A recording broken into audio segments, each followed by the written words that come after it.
Hello, we're now going to continue with the area of strategic human resource management. I said earlier that personnel was an area within a company, a department if you like, a group of people looking to employ the best employees for the organisation.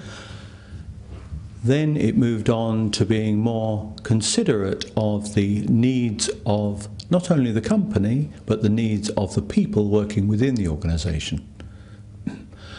That began in the 1980s. It occurred in the Western world, Europe and the United States, and has developed further across the world in companies in other countries.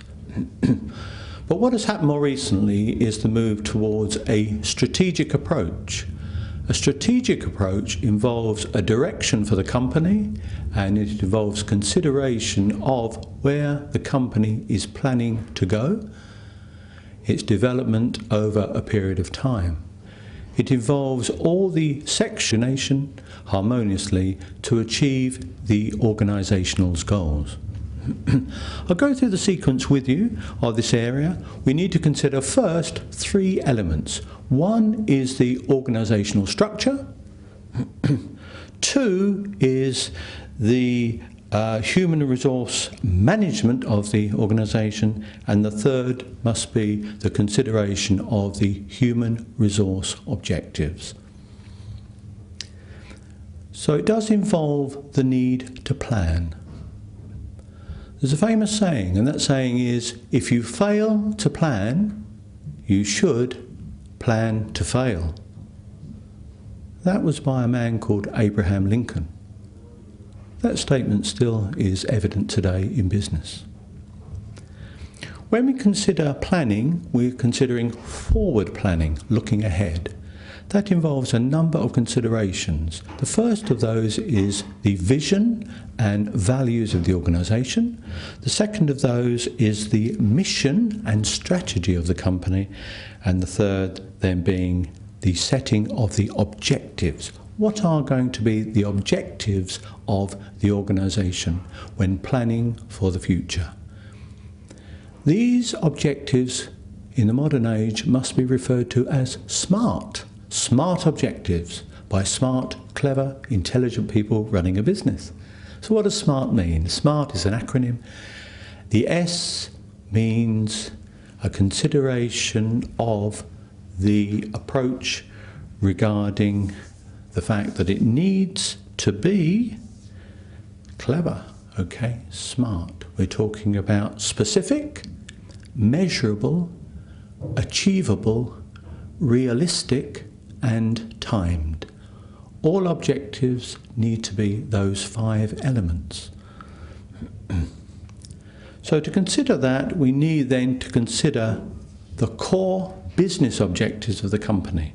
Those core business objectives, if the company is making product, will be objectives to do with production, purchasing, marketing, sales, and then IT in the modern age, together with human resource objectives. What we are saying is objectives need to be set for all of those areas of the business. Then they are brought together and coordinated into the company's corporate objectives. This means the company is working in harmony. All areas of the business, all departments of the business are working together, planning for the potential future success of that organisation. To have a strategy means to have a guidance with relation to investment decisions. A company that is in the commercial area exists to make profit. What is a company going to do with that profit? To be successful in the future, it needs to reinvest some of that profit back into the business. So what should it do next year, for example? Should it extend the factory? Should it buy more land? Should it buy more machinery to fit into the factory? Or perhaps should it employ more people? Those people could be working within the factory, those people could be in the office area of the company, those people could be salespeople who are out and about from the company visiting clients and potential clients. Where should the company spend its money? So the financial decision, the investment decision, is vital towards the future of the business. And clearly, from what I said earlier, the importance of human resources in a business does mean that the company should be planning to spend some of its money retraining existing employees, developing them further perhaps, also looking to bring in additional people, and perhaps additional people with skills that are not currently amongst those employed. So these are considerations for a business. I'll give you a consideration. A company must make a decision for next year. It looks at one of the products that it does make and believes that it is likely to be selling less of that product next year. But another of the products that it is making, it appears to be selling out when it makes them. So it might make the decision to make less of product A, more of product B. If that is the case, it may need to strip out some of the machines in the factory that were used to make product A and now introduce more machinery in the making of product B. But then, what will that mean to employees? Can some of those employees be retrained now to work on the machines for product B as opposed to product A, or will they need to be asked to leave the company to be then replaced by other people? So that is a minor dilemma, just a company's consideration of two products, where many products made by companies are far greater than that. Many companies such as Heinz, Cadbury, make many, many more than 4, 8, 10 different products. Some of those companies are making 80 different products. So they are some of the considerations when they're looking at the next financial year. How to use their product opportunities to make money, how to use the employees in relation to those decisions. So we need to look to the future of an organisation, and I'm going to do it for the moment in relation to the decisions that need to be made when the human resource people are looking ahead. Companies should be looking ahead in 3 stages: short term, medium term and long term. Different companies operate in different industries and will have different time lengths in relation to that. Some companies may have a 1-year horizon for short term, perhaps 2 years for longer term, medium term, and the longest term might be perhaps 3 years or 5 years ahead. Some companies therefore are looking 5 years ahead. When they're doing that in the modern age, they need to consider employees in relation to that 5-year span of time. The things they need to consider are who. Who will we need for the future?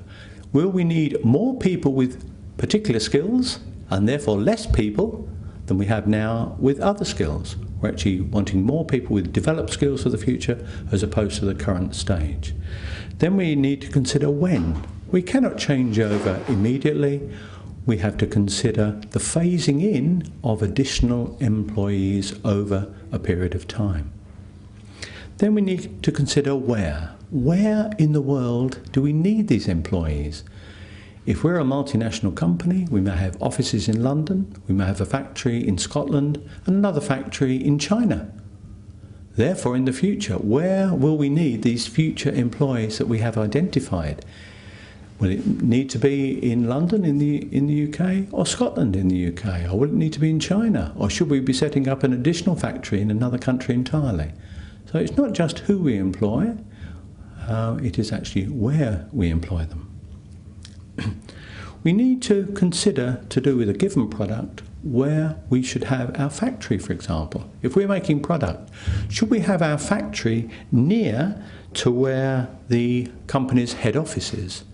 Should we have the factory near to where the main resources are, the main materials to make a product? Should we have the factory near to where the cheapest labour can be attracted to work for our company?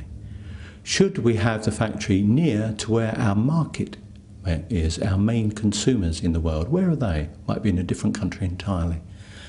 So there we have 4 considerations only in relation to where we should place our factory, let alone where our employees for the future should be living and working for us in the world.